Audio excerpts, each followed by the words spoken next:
Nah, harapan kami yang pertama menjaga akhlak dan moral dimanapun kalian berada.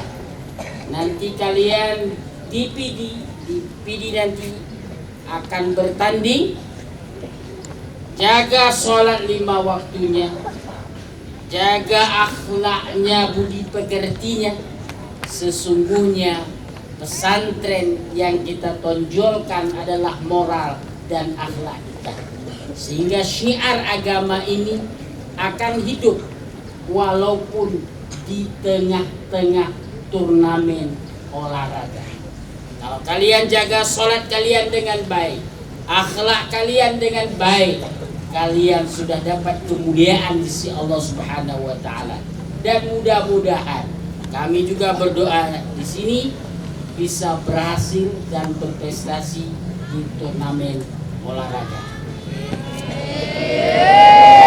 Terakhir kita bermunajat kepada Allah Subhanahu wa taala.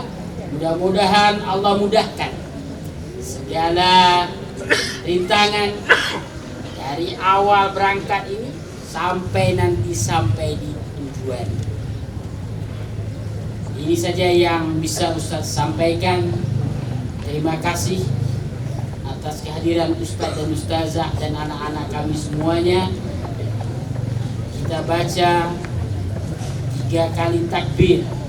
Ustaz mulai dengan takbir, kemudian diikuti oleh seluruh santri. Bismillahirrahmanirrahim. Allahu Akbar. Allahu Akbar. Allahu Akbar.